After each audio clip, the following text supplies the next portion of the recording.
Assalamu alaikum dear students, welcome to the platform of Naina Academy. I'm your host Mohammad Zulqarnain. तो students आज के इस video के अंदर हम 9th क्लास बायोलॉजी टेक की बुक की चैप्टर नंबर 1 की एक्सरसाइज स्टडी करेंगे।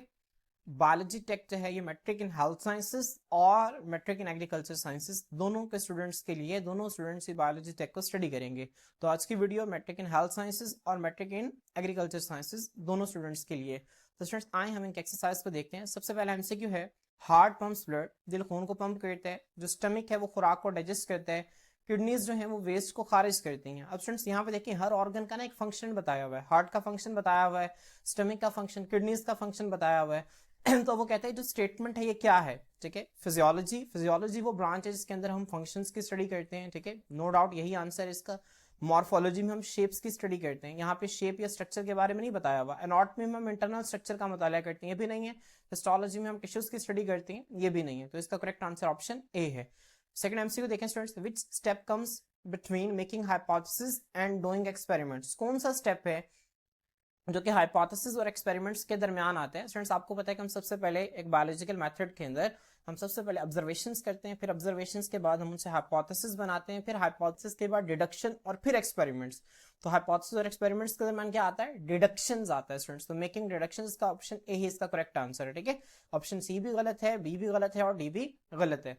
Next second students MCQ number 3 को, Which of the following is not a characteristic of the scientific method। वो कहते हैं इनमें से कौन सी साइंटिफिक मेथड की खसूसियत नहीं है। It relies on evidence, बिल्कुल ठीक है भाई, ये साइंटिफिक मेथड एविडेंस पे रिलाई करते हैं। It involves formulating hypothesis, बेशक इसमें हम हाइपोथेसिस को पेश करते हैं, फॉर्मुलेट करते हैं, ये भी ठीक है। Hypothesis always be correct. Students ये वाले जो करेक्टर है ना, ये साइंटिफिक मेथड की खसूसियत नहीं है। तो उसने पूछा था कौन सी नहीं है, तो हमने बताना है कि ऑप्शन सी नहीं। क्यों? क्योंकि हमने पढ़ा है कि हाइपोथेसिस जो है वो लाजमी नहीं कि करेक्ट हो, हाइपोथेसिस जो है वो गलत भी हो सकती हैं।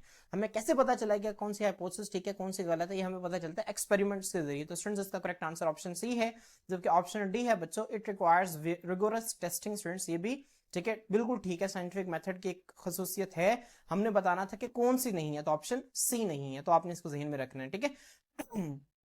स्टूडेंट्स एमसीक्यू नंबर 4 देखें, correct choose the correct sequence of steps of scientific method. जो साइंटिफिक मेथड की जो करेक्ट सीक्वेंस ऑफ स्टेप्स है ना स्टूडेंट्स, हमने ये बताना है, ठीक है। अब साइंटिफिक मेथड में स्टूडेंट्स फिर वही बात, ऑब्जर्वेशन से बाद, ठीक है, हम क्या बनाते हैं, हाइपोथेसिस के बाद डिडक्शन के बाद एक्सपेरिमेंट्स। तो यहाँ पे देखें ऑप्शन में ऑब्जर्वेशन से हाइपोथेसिस से डिडक्शन से experiments, option A he correct है।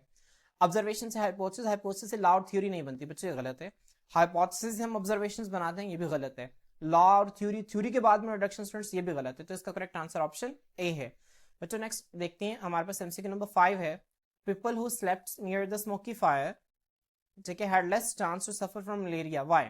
वो लोग जो कि धुएं वाली आग के नजदीक सोते हैं उन्हें मलेरिया होने के इम्कानात कम होते हैं, ऐसा क्यों है, हमने ये बताना है, ठीक है। Smoking kills Plasmodium in the blood, नहीं, स्मोकिंग प्लाज्मोडियम को नहीं मारती उनके खून में, ठीक है। अगर ऐसा होता तो उनका ब्लड तो उनकी बॉडी जल जानी चाहिए थी, ठीक है। स्मोक जो है वो प्लाज्मोडियम जो टोटली डिस्ट्रॉय हो जाना चाहिए था, लेकिन ऐसा नहीं होता। जो स्मोक है वो बिल्कुल भी प्लाज्मोडियम को किल नहीं करता।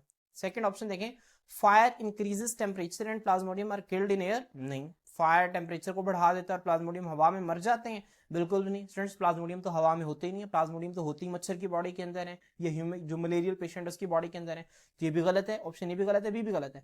Mosquitoes can not tolerate smoke, mosquitoes जो है वो धुएं को बर्दाश्त नहीं कर पाते एंड आर रिपेल्ड, दूर रहते हैं। स्टूडेंट्स यही इसका करेक्ट आंसर है, ऑप्शन सी इसका करेक्ट आंसर है कि मच्छर जो है वो धुएं से दूर रहते हैं, ठीक है। उसके बाद smoke kills Plasmodium parasite, mosquitoes हल्की ऐसा नहीं, ये भी गलत है। तो स्टूडेंट्स इसका करेक्ट आंसर ऑप्शन सी है। लास्ट एमसीक्यू देखें, MCQ number 6, experiments are very important in scientific method because are researcher. Experiments जो है वो कहते हैं एक्सपेरिमेंट साइंटिफिक मेथड में बहुत अहम होते हैं क्योंकि जो रिसर्च करने वाला है ऑलवेज गेट्स करेक्ट रिजल्ट्स। क्या वो उसे हमेशा ठीक रिजल्ट्स मिलते हैं साइंटिफिक मेथड में? एक्सपेरिमेंट नहीं स्टूडेंट्स, एक्सपेरिमेंट्स में बहुत सारी हाइपोथेसिस ठीक होती हैं, बहुत सारी गलत होती हैं, तो ये गलत है। Disapproves many hypothesis and gets some hypothesis proved, students ये ठीक है। जो एक्सपेरिमेंट्स है इंपॉर्टेंट इस वजह से क्योंकि वहां पे बहुत सारी हाइपोथेसिस जो है वो गलत हो जाती हैं और सिर्फ कुछ हाइपोथेसिस जो है वो ठीक साबित होती हैं। Is sure that he will prove the hypothesis, नहीं, एक्सपेरिमेंट्स में कोई नहीं पता होता कि हाइपोथेसिस ठीक होगी कि गलत होगी।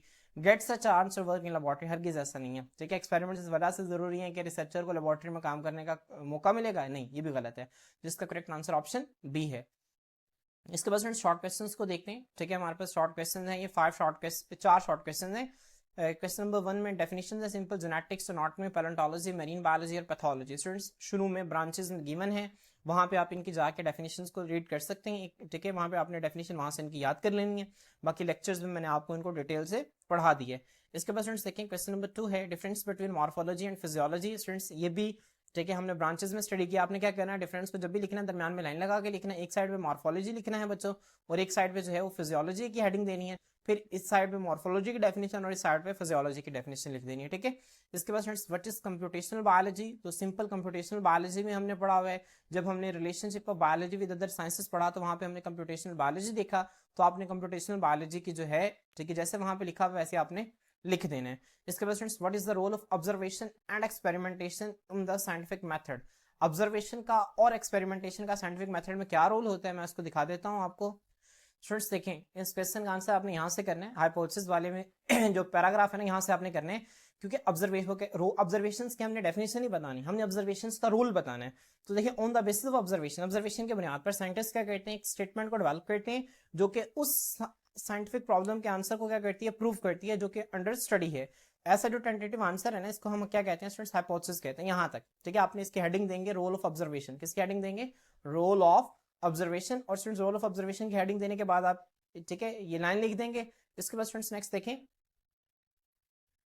रोल एक्सपेरिमेंट स्टूडेंट्स हमने बताना है, ठीक है, एक्सपेरिमेंट्स का क्या रोल होता है। तो बच्चों एक्सपेरिमेंट्स का रोल आप यहां से लिखेंगे, it is the most basic step of scientific method, scientist perform experiments to test all hypothesis. In a successful experiment one hypothesis is proved correct and alternate hypothesis are proved incorrect. यहां तक ठीक है, बाकी आपने नहीं करना आगे से, ठीक है।